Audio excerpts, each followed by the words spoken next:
Okay.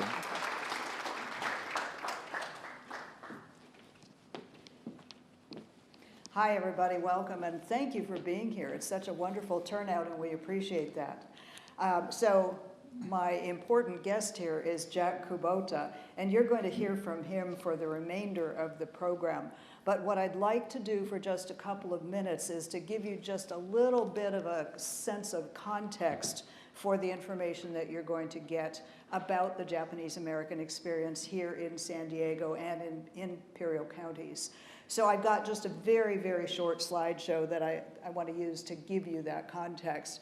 First off, I've got some pictures of farming families, and these, the adults in the pictures are all Issei. They are people who came from Japan, came here to make a better life. And so in the Japanese-American culture, those first people who came are the Isseis, and the second people who came are the Niseis, and the third are the Sanseis, and those come from the words for 1, 2, and 3 in the Japanese language. So it's pretty easy to keep track of the generations, except, there is always an exception, except that some of the Japanese, men in particular, who left Hawaii to come make their way to I guess that'd be the East and to the United States, got first recruited to work in the sugarcane and the pineapple fields of Hawaii. And so we have a group of Japanese people who are actually Isseis before the rest of the Isseis got to our shores. And so it's a little bit confusing, and I'll talk more about that in a minute. But so they did come to Hawaii first. Many of them didn't like that hard work in Hawaii, continued on here to the mainland of the United States, settled here, and because they didn't really have any English language capabilities, they had to go into jobs that really didn't require them to be able to speak English. So that would be something like farming or fishing, or maybe service industries where they could simply wait table or do laundry or do something in a private home. So that was how the first people worked. So we have the farmers, we have the business people. This is actually a photograph of a business down on Market Street here in San Diego, operated by the Obayashi family. And the Obayashis had a cafe that first started out as a shooting gallery. It was just a place that the Issei could go and spend some time, and then finally they started to do food, and now it's no longer the Sun Cafe. It was taken over by another restaurant group, and it is now, anybody know? No. It is Funky Garcia's at the Sun Cafe. So we try and save our history around here. So we have Japanese farmers, we have businesses, we have fishermen, because you could fish and not have to speak the language. And so we had a couple of the canneries of the 5 here along our bay who actually provided housing for the fishermen and their families. And so the pictures that you see here are an actual family, the Himaka family, and fishermen landing a fish in the uniquely Japanese style where they had their fishing lines, which were attached to bamboo fishing poles, no reels. All they did was attach the line at the top, and if it was a big fish, they attached the lines together so they could support the weight of a big fish, and they counted and hauled back when they had a fish on the line, and that's how they landed fish. So that was a uniquely Japanese style that got copied by other fishermen here in San Diego. I mentioned families because these Issei, who came first to farm and fish and work in the homes, got a little lonely after a while and decided that they needed wives. The only problem was it was against the law here for a person of Japanese descent to marry anybody but a Japanese woman, and there were none. And so they developed a number of ways to get women to come over from Japan, and some involved families talking to other families in small villages, and convincing single women to come over to be married. Sometimes it involved something called the picture bride system, and that was that the man had a photograph taken here. He would send it over to Japan. A woman might have her picture taken there and send it back. There might be some letters going back and forth. Now, mind you, this is all happening on sailing ships. This is not the internet dating. And so this is going back and forth. Eventually a deal is struck. the women come aboard a ship, they come over here to the United States. In some cases, they've never met the man before. So if you want to read a really interesting book that talks about a variety of ways this happened, Julie Otska wrote a book called The Buddha in the Attic that talks about many stories, not San Diego specific, but specific to this generation of women who came over from Japan. So the women come over, they get married, they have children, and so now you have the need for family-style housing, and so that's one of the things that the canneries were able to provide. When the men finally got enough money to buy a little land and do a little farming on their own rather than working for somebody else, well, they could then have their family in a little shack on the premises. It might just be the same place they stored the seeds and the farm tools, but they were able to have some housing for their families. Gradually, organizations and institutions sprung up, the Buddhist temple, the Christian churches, and so here is an image of Dr. Kitabayaki, whose job was, his volunteer job was to go around to their different families and pick up their children so that they could attend the Sunday school classes at the Buddhist temple or at the Christian church. So sometimes the parents just needed some downtime. You know, they were working hard in the fields and in the farms and doing the fishing, and the women working in the canneries, but they had church, they had Boy Scouts and Girl Scouts. Their children, remember, were American citizens. They were born here. Their children were English speaking. Their children were going to schools locally. So there's already sort of this disparity between the Issei, the Japanese-born people, and the Nisei, those who were born here speaking English and getting involved in American activities. So you have a nice little community going here. It was actually not far from here, around 5th and 4th and Island Street, right? Several blocks away from here was an area where there were Japanese businesses, Japanese bathhouses, single room occupancy type hotels where if the farmers came in, they could stay over, do some shopping, then go back to the farms. So this was this little area, and everything was kind of working along just fine until December 7th, 1941, when a country of Japan attacked at Pearl Harbor, and all of a sudden everything changed for Japanese and Japanese Americans who were living here. It did not take long for signs like this one to go up on telephone poles and by the banks and by the post office and places where people of Japanese descent were living, informing them what was going to happen next. Now, mind you, there was a large gap between December 7th and the first notices going up April 1st, because it took the Army a long time to figure out what they were going to do. You see, the Army had been given control of this Japanese problem by Franklin Delano Roosevelt, and they decided, and the Army's idea was that Japanese were dangerous, they were likely to be spies, they were not to be trusted, and they should certainly not be near any of the big naval installations or other military installations that were in San Francisco Bay and San Diego Bay. And so those were the first places where the government looked to take Japanese and Japanese Americans away from their homes. Later, places where it was deemed to be less threatening to have Japanese live, those were the places that went a little bit later. So that's why the people in San Diego went before the people like Jack who lived out in Imperial Valley.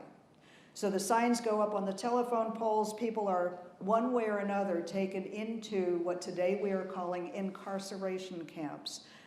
We used to call them a different term, but incarceration really covers what they were. They were held in a place without having a trial. Their rights were violated, and the government was in charge of doing so. So these camps were set up in places where nobody else wanted to live, in the middle of the desert. They were difficult.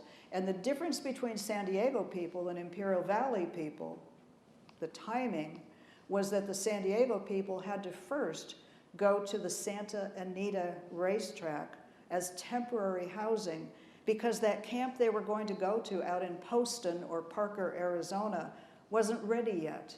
So for 4 months, the people in San Diego sat at Santa Anita. On the other hand, people like Jack's family were over in Imperial Valley.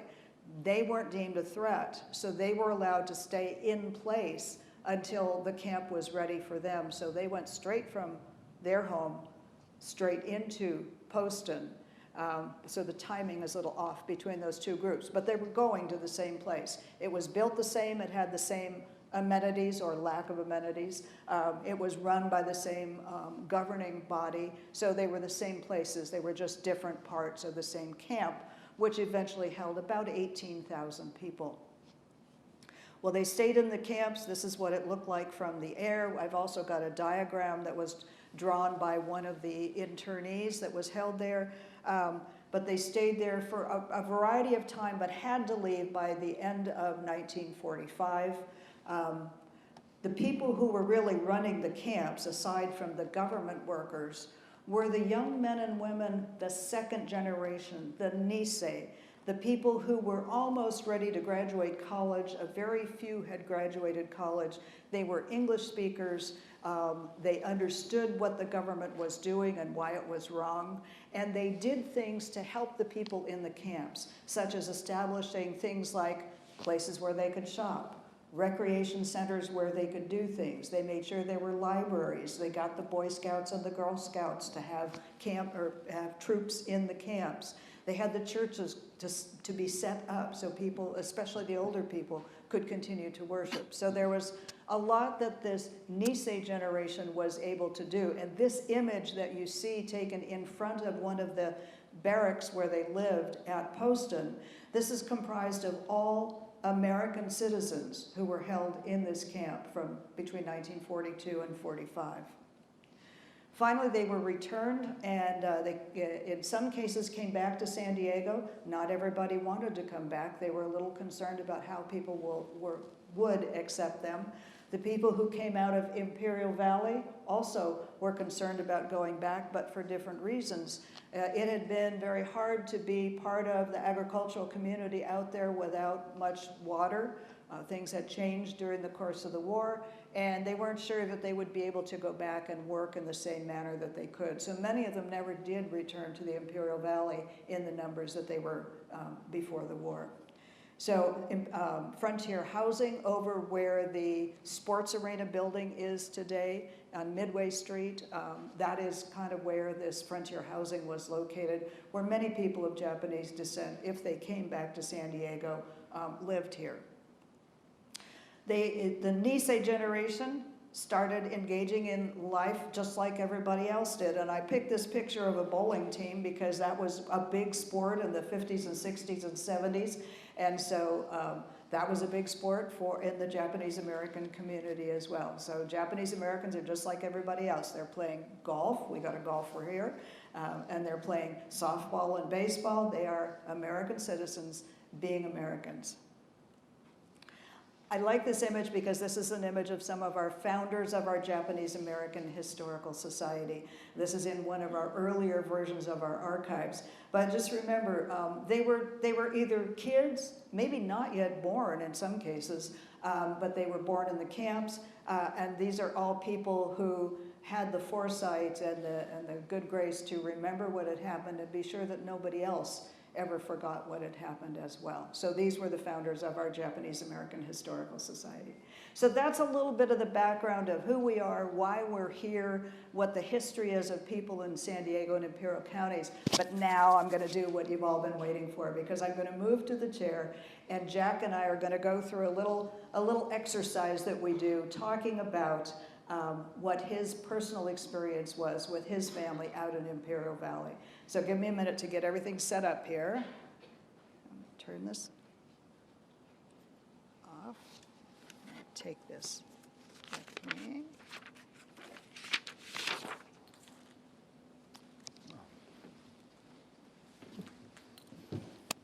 Are you ready? I think we're on. Are we on? Jack, go ahead and speak into yours and just let us know. Do I get to sing now? You do? No, you don't sing. You never get to sing. And do me a favor, take your mask off, please, if you don't mind. So, may I introduce my friend Jack Kubota. He is a robust 92 years old. and still working as an engineer. So, Jack Kubota.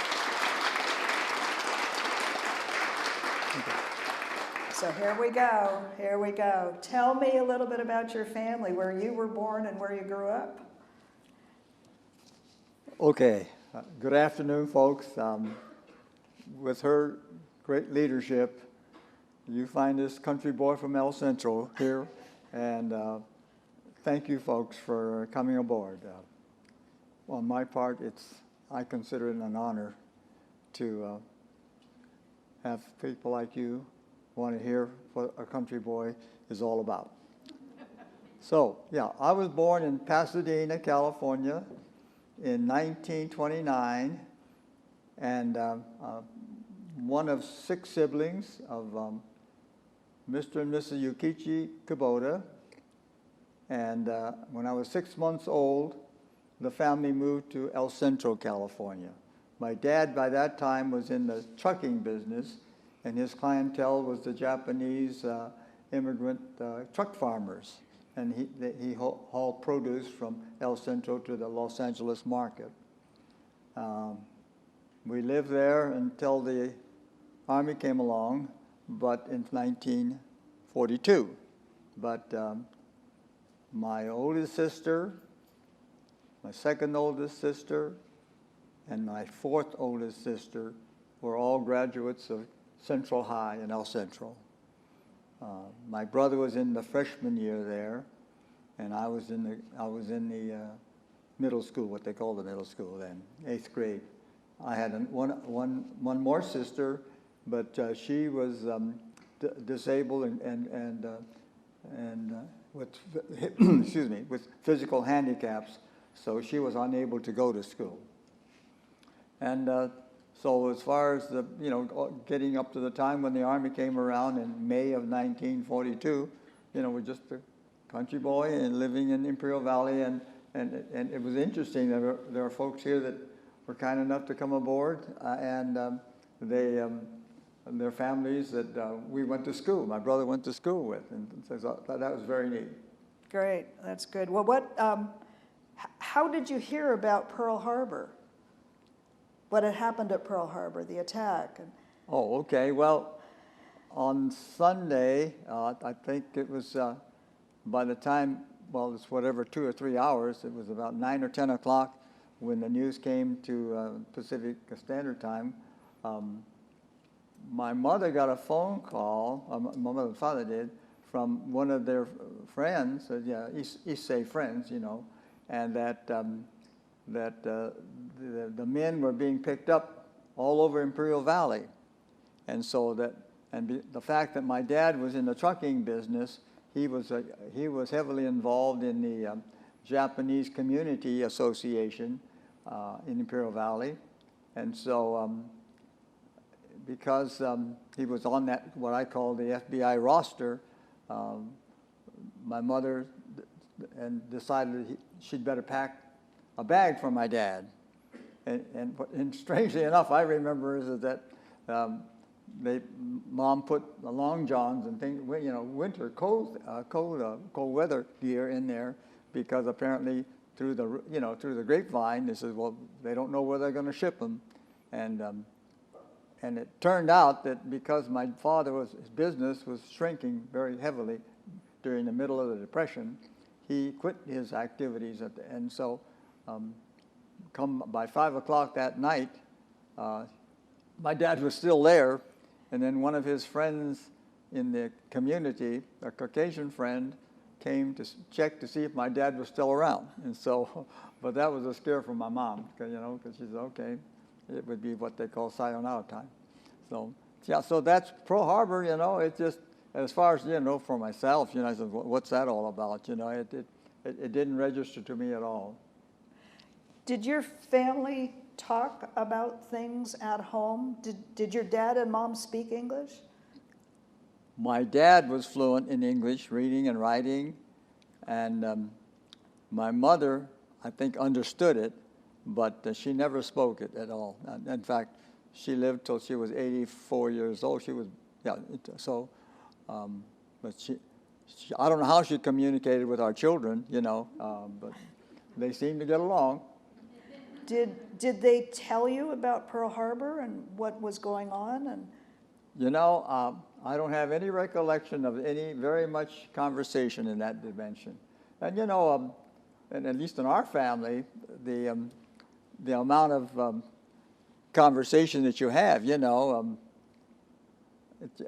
I would describe it as very, very limited. You know, the only thing is, my mother always looked at our report cards. I remember that. Well, I'll tell you what, very, very strict. And my dad, you know, he was a classic, what I call samurai warrior type.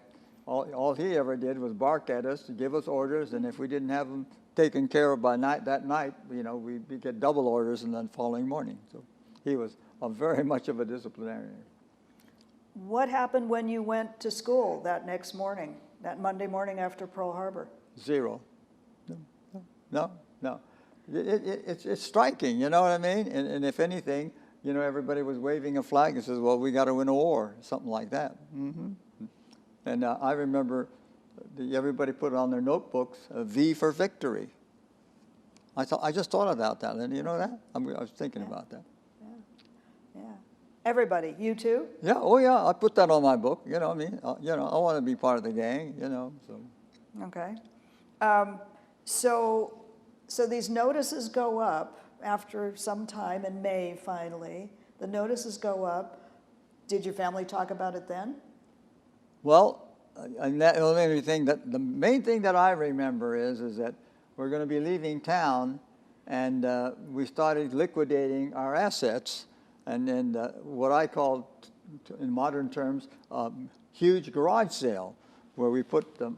You know, we had a lawn out in front, and put a sheet or canvas or something down there, and then we put all this stuff out there. You know, and as you know, we were only allowed one bag.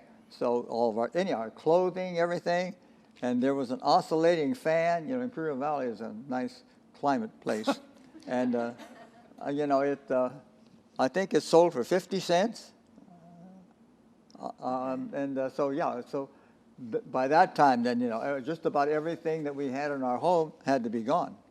Tell me what happened about your mother's fine china. Oh, yeah, that's a kind of a funny story. You know, we didn't have a clue as to what was going to happen to us and when and why. So we lived in this house in El Centro where there was a basement. And so my mother used these old-fashioned lettuce crates made out of wood. And she just stacked up all of her nice china in those lettuce crates, and we moved them down in the basement. Because, well, you know, we figured we would be coming back, I guess. And so there it sat all during the war. And then when my folks were leaving camp, the Army or whoever's in charge now arranged for retrieval of all of those things that were in the basement and brought back to Poston, so then we could take them to where we were going. And at that time, we were going to go to Stillwater, Oklahoma. Well, they went there and they picked up the crates and put them on a truck and brought them to Poston. But when they got back to Poston, they were all busted. You know, because, you know, she didn't pack them, you know, because she was just going to, when we got back, she was just going to clean them up, wash them, and put them back in the, you know, in the cupboards.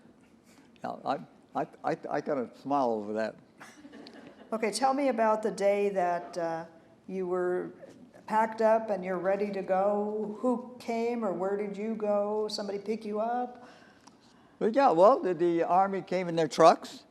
To your house? Yeah, actually came to our house. Oh, yeah, they knew where everybody was. You know what I mean? They had the addresses, and they just go around, you know.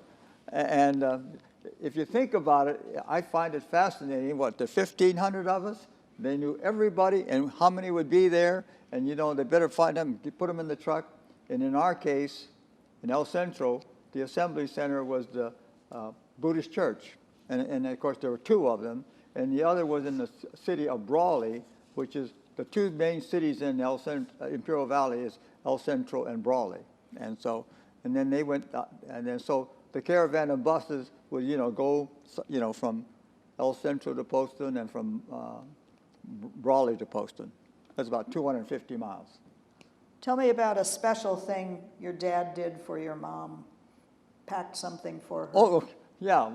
By the way, if you get a chance to read, They Call Us Enemy by George Takei, there's an article in there that it's practically verbatim of what I'm going to recite right now. My mother was a seamstress kind of a lady. She loved to make clothes, sew clothing and everything. And so she has this sewing machine that my dad bought her in 1925. And she said, I have to take that sewing machine with me to Poston. And of course, you remember, we were allowed one bag apiece. But she says, no, I'm going to take that sewing machine. So my dad made a special crate for her. And so when the Army guys came up and pick us all up, they picked up the bag, and here's this sewing machine. And I guess, said, well, you can't take that. So they said, well, the soldiers, he yelled at them, so they put the sewing machine on the Army truck. So then when we get to the Buddhist church, we unload it, and there's a big pile there. So now that all of those bags are being transferred to a big rig. And so again, then getting ready, and there's a soldier there watching all of this. And he said, well, you can't take that. It's one bag apiece. And so then when the soldier wasn't watching, my dad told the young men who were loading it, they're all the sons of the farmer clients of his, and they loaded the sewing machine anyway. And so that sewing machine got to Poston. They went from Poston to Stillwater, Oklahoma. And then when my folks, they didn't go back to Imperial Valley after Stillwater, Oklahoma, because there was nothing left in Imperial Valley, so they moved to San Diego. So the sewing machine came to San Diego, and then it briefly came to Carlsbad when my folks, moved to Carlsbad to live with my late wife and myself. And then after my mother passed away, that sewing machine went to Oakland, California, where it sits today with my daughter. And she has it completely restored, and it's a memory piece, but I think it's a historical piece for the family. It's one of those classic Singer sewing machines with the wrought iron and everything. It's a very, very classic sewing machine, yes. So tell me about going out to the Buddhist church and through the desert. And what was that trip like? You had luxury buses, right? Well, yeah, it's, I said it's 250 miles. I think we left El Centro about 9 o'clock in the morning, and my best guess is we got to Poston about 4 in the afternoon. What I remember about the trip, of course, it was in the May the 23rd or something like that.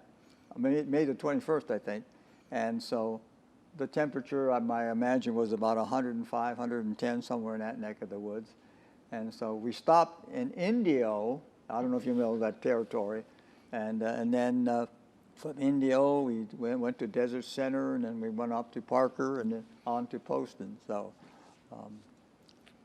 it was not a fun trip. Those were not Greyhound buses we rode on. They were like school buses or city transit buses, and of course no air conditioning. When you got to Poston, what did you have to do in order to get ready to actually sleep in the barrack room you got assigned?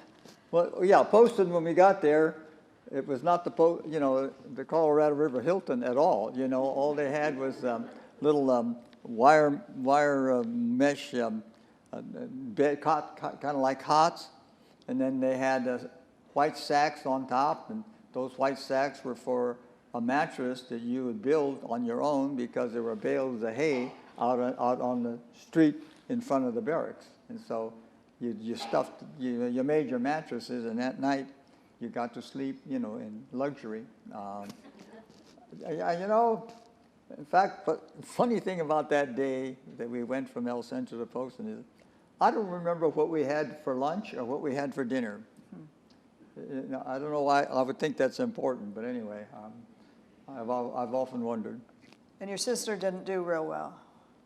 Well, no, yeah, my sister that I think if I mentioned to you earlier that was handicapped, she was in very frail health, and my mother tried to get the Army to do something, make it a little more comfortable for her, perhaps even ride in an automobile. But she got on the truck and on the bus, and by the time we got to Poston, actually she was fading real fast, and so they got her. The ambulance came to our barracks and picked her up, took her to the dispensary or whatever it was, and she died the next day.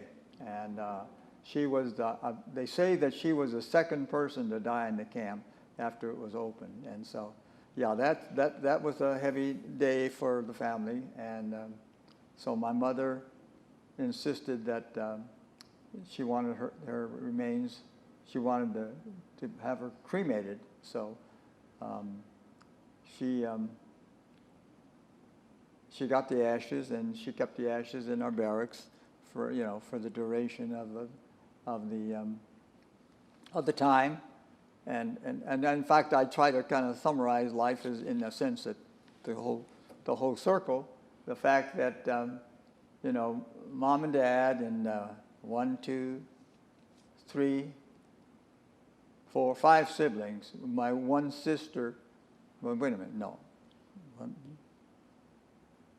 My 2 sisters and my brother and I. So there are 4 of us that left El Centro because my oldest sister was married and living in Arizona. My second oldest sister was a nurse, and she had a job in L.A. or maybe Bay Area.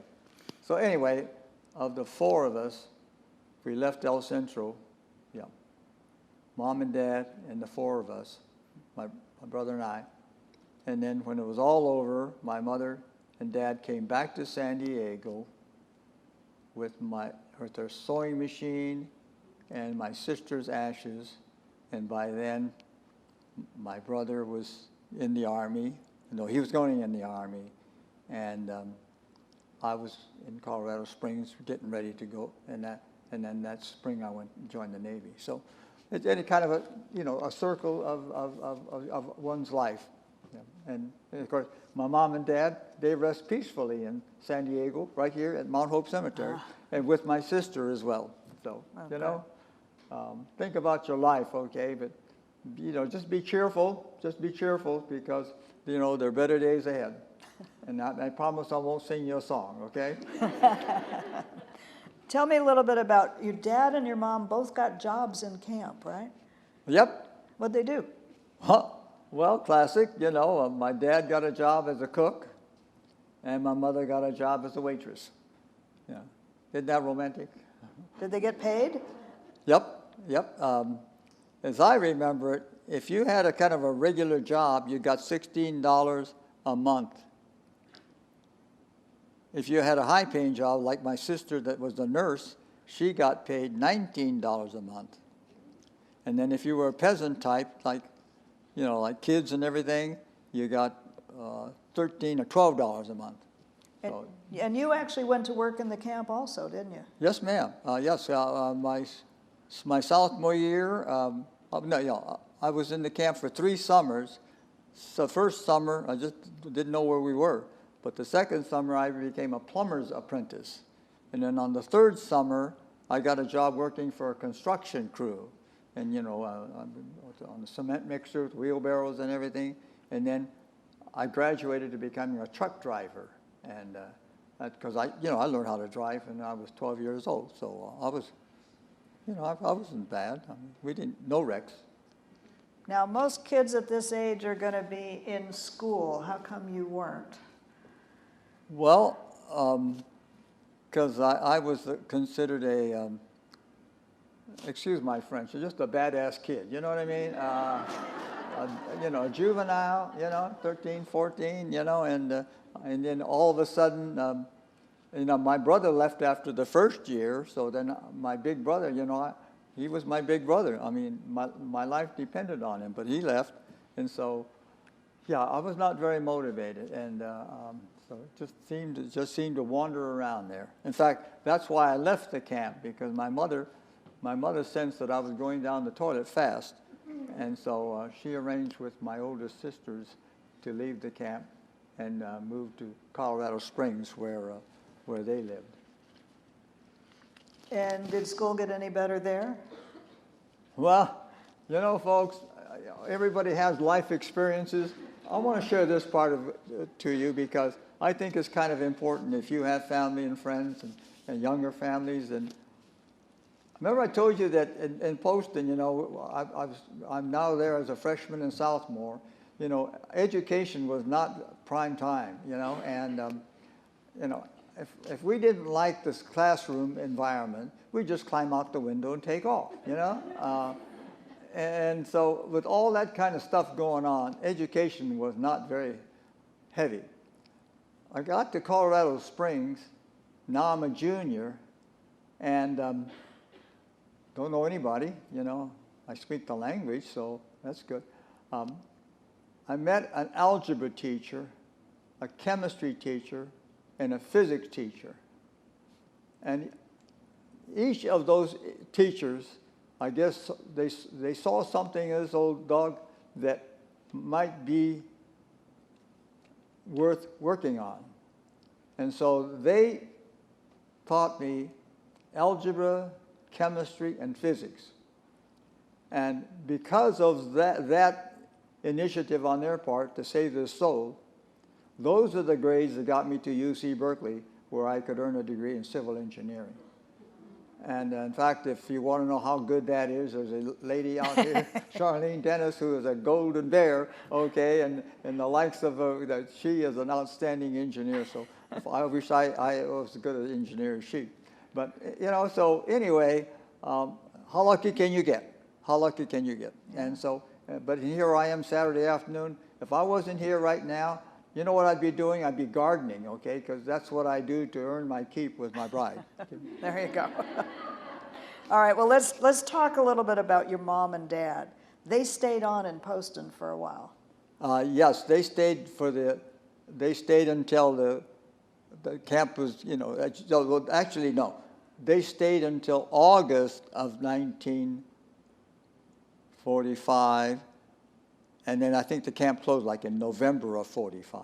Yeah, because my oldest sister got a job working as a Japanese language instructor for the Navy, and she was recruited to move to Stillwater, Oklahoma. So that's how that happened. Okay, but they didn't stay there. No. Oh, are you kidding? I mean, any of you folks that are good Oklahoma folks. I hope I'm not trashing you, but my brother and I didn't last 2 weeks, and that was it. We were in Colorado, so with 2 weeks, and we went back to Colorado, and then my mom and dad, they left there, I think, in about December, somewhere in December. Mm-hmm. And they ended up in San Diego then? Yeah. Mm-hmm. Tell me about their friend that helped out here. Well, yeah, Mr. and Mrs. Katsumata. Mr. Katsumata was a friend of my dad's through the circle of the friendships, because he was from the Shizuoka ken of Japan. That's Shizuoka Prefecture, like they call it. And so because he was here, then they made the connection. And so then my dad came here, and then he became a gardener, and then my mother became a housekeeper. And how'd your dad get to his gardening jobs? Oh, my dad, yeah, the classic, he'd get on a bus, because he didn't have a car. And he had little hand tools, because gardening was his hobby, so he always had hand tools. And then he would pick clients that had lawnmowers on site. And then, we went to North Park, he went to Mission Hills. Reason I know, because I worked for him when I was still in school, my first year in school after I got out of the Navy. And I went, but by that time, though, he went big time and he got a car. And then he could put his equipment in the car, hand mowers and stuff like that. And then when he went big time, he got a used pickup truck. Boy, now he was high fashion. And what'd your mom work at? Well, my mom started doing housekeeping, and then she went to work for the cannery, you know, that she mentioned on here. Yep, right down at the foot of 28th Street. I don't know if any of you folks are local folks here. In fact, there used to be a power plant there. They tore that down some years ago. Yep. And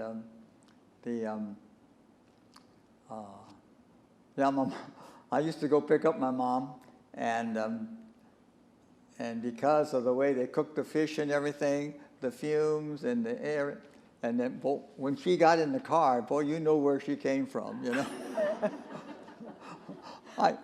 I've heard stories of people moving away from women on the bus. Oh when yeah. they got Oh, on. okay. Well, no, that's well, you know, I didn't pass her up. I mean, I picked her up and brought her home, but it was not. Yeah, yeah. Tell me a little bit about your military career. Well, yeah, I was a brilliant military man. I joined the Navy and trained right here at Naval Training Center, but 60 of us ended up at the Brooklyn Navy Yard for duty in the the Atlantic Fleet, and then we went aboard a ship, the USS Fargo, a light cruiser, and we ended up in the Mediterranean, and then after that tour of duty, we came back, you know, and floated around in the Atlantic, and all the way from Guantanamo Bay clear up to Newfoundland, you know, mostly training. This is post-combat operation in World War II, and so I am a veteran of World War II, and also, by the way, you know, my 2 years of duty in the Navy, you know, earned me 4 years of college, and I always thank people, thanks to taxpayers of the great United States for thinking about us and taking care of business. Did you have any trouble being a Japanese American right after the war? Anybody give you a hard time? Well, as far as after the war, yeah, you know, if I reflect a little bit on that, you know, we came back here. I was in San Diego. I lived in San Diego for the first year of my college at San Diego State. So I lived with my mom and dad. I don't know that I personally had much experience in that regard. But when I got to Berkeley, California, the first thing that happened was, you know, when I wanted to get an apartment for my bride and myself, we called up on the ad, and then we got there, and she said, "Okay, come on over." And so we got to the house 5 minutes later, and the lady was out watering the yard, and she saw us, and she stopped us and says, "Oh, I just rented the place," you know. And I thought, okay, so much for that conversation. Right. So, I remember that only because, you know, that's kind of weird, you know. But fortunately, we found another apartment on Alcatraz Avenue, on the south side of the campus, and a widow lady, and we rented a place about this big, right up to here, okay? And but my late wife and I, and then of course she got pregnant too, and then but we managed. Yeah. Okay, we managed. Oh yeah. What happened when you tried to move into Claremont? Oh yeah. So after the war, after school, I got a job working here in San Diego with the State Department of Public Health. So we move everything down. And my mom, of course, and dad still lived here. And so we said, under the GI Bill, we could, you know, buy a home. So we went up to Claremont and wanted to buy a home there. And we were politely told that this neighborhood is for whites only. And I said, well, I don't know what color I am, but okay. So, but no, yeah. So we can't sell you a home here. She said, now we have other homes we can sell you. And that we have one going on in National City now. And then, well, okay, so then it's a GI home, so we went to National City. So then we got to National City, and then the real estate people there said, well, we could take care of you, but you know, she said, we're doing another development in an area called Oak Park. And she said, that might suit you a little bit better. And so we said, well, I don't even know where Oak Park is. So we went to Oak Park then. And I don't know if you folks know where Oak Park is, but it's over by 54th Street, and it's north of Highway 94. Yeah, okay, in that area. Mm-hmm. So actually we bought the home there in 1953, 52, something like that. Yeah. And then so that worked out nicely. Okay. But it was strange, and I've often wondered why she told us to move from National City to Oak Park, but yeah, frankly, I just don't remember why. Okay. All righty. So today we've got a whole nother different situation with people of Asian background, being disrespected and things said and not very nice people out there sometimes. Do you think anything like this situation with Japanese Americans and the incarceration during World War II, do you think that could happen again to any group of people here in the U.S.? Well, we've had a climate. We have had a climate of uncertainty for some time now, and for myself, as I view it, and as I view my children, my grandchildren, my great-grandchildren, I am eternally and an optimist that we will see better days. We will see better days. At work, I still go to work. I see the energy that the young people are displaying, and of course with the coronavirus thing too, but they're still having families, just industrious as ever. And yes, we have people that are at the lower levels of economic, social, and all those issues. And then, of course, we all know about the homeless situation that is tragic in its way.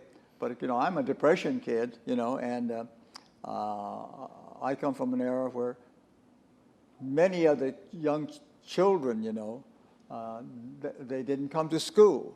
They didn't come to school because they didn't have enough clothes to wear. And so I've seen that kind of a situation firsthand. And yet, we were able to come out of that. We were able to survive. And so when I look at that, and then particularly with it, but overall, if you look at it, you say, well, even with the mask situation too, when you read about all these things. And but I refuse to accept the theory that we can't do better. We Americans, we have the know-how, we have the stamina, and we have the courage. And so, if we're like-minded in that regard, and so everywhere I go, I try to preach that idea. In fact, there's a new club that I belong to. It's called the No Whine Club, okay? Quit your bitching. And if any of you folks know Japanese, it's what they call monku, monku, monku, okay? Yeah, and that in English, that's bitch, bitch, bitch, all right?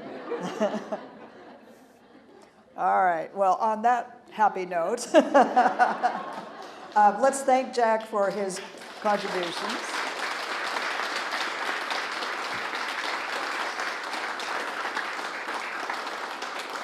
And what we will do now is open it up for questions if you have any. Yes? When you were in Poston and then you joined the Army, were you angry to join the Army or was it like a way out? The question was, when you were in Poston and you joined the Army, and let me correct, he joined the Navy, but were you angry or did you see it as a way out? Well, I joined the Navy because this is 1946. This is about January, February, March, about March of 1946. I met a young Nisei sailor, and I said, "Oh, I didn't know that there was the Japanese Americans in the Navy." And as I understand it, he says, "Well, no, they lifted the ban of Japanese Americans in the Navy on January of this year."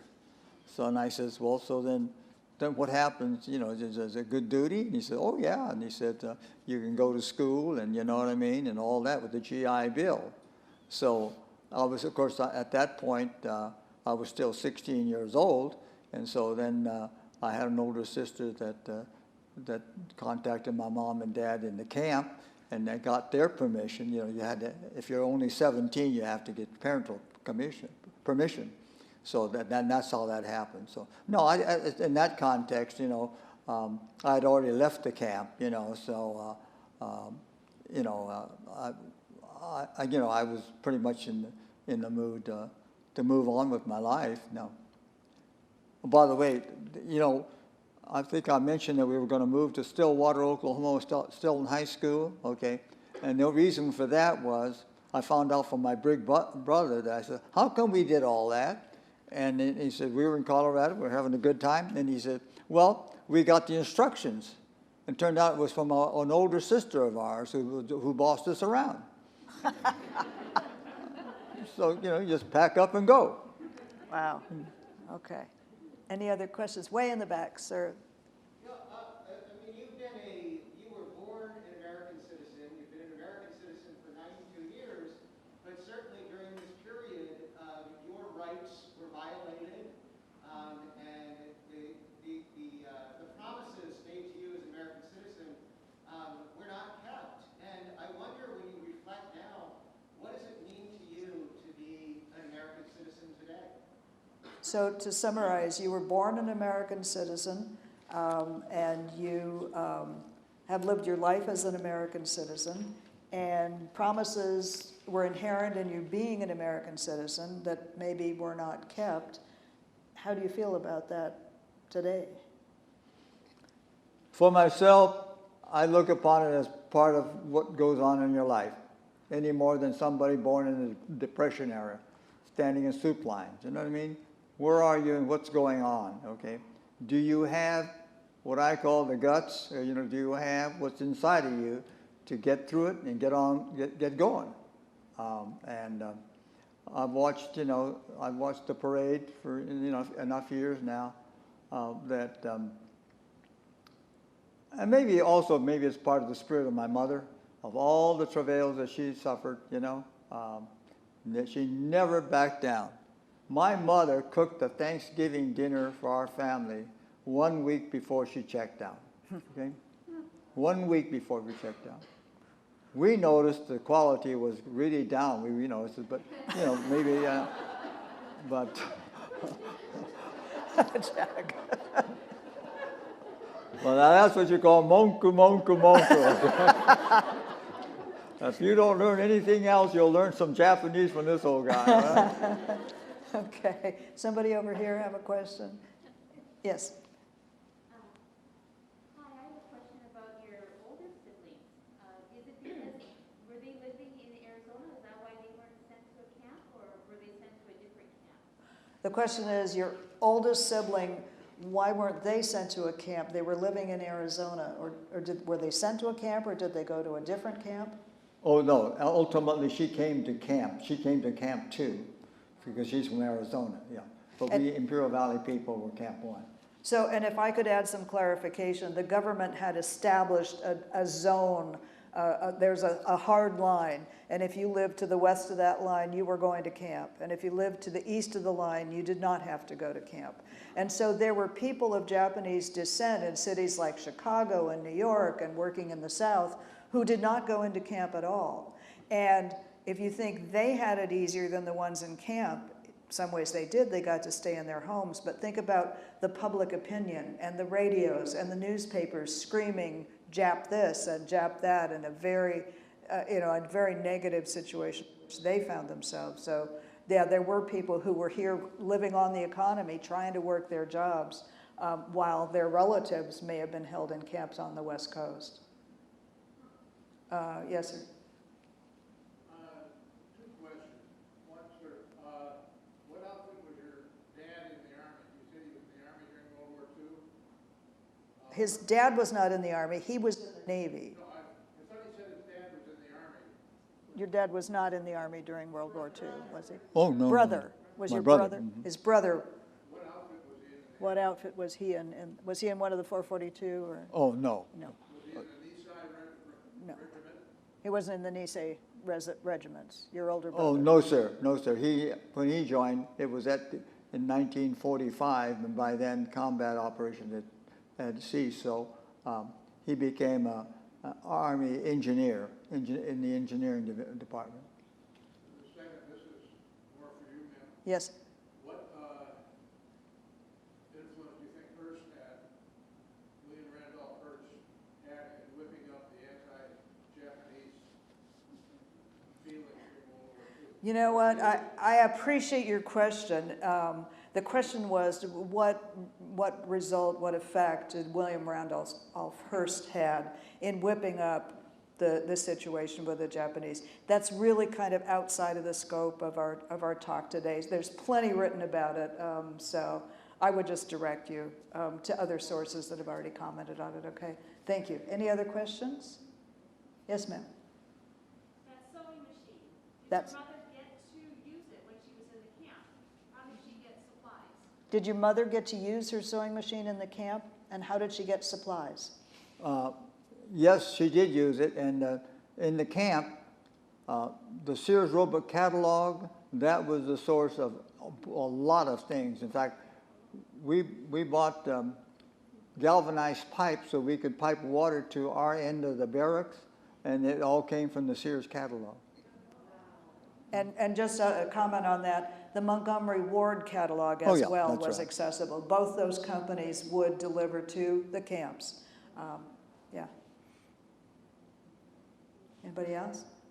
All right, well, thank you so much for coming today. I hope you learned something, and I hope you give a better perspective of what it was that Miss Breed did, and go take a look at the exhibit if you have not had that opportunity to see what her role was in making this a more palatable experience for the youngsters who were held in the internment camps. So thanks again for being here.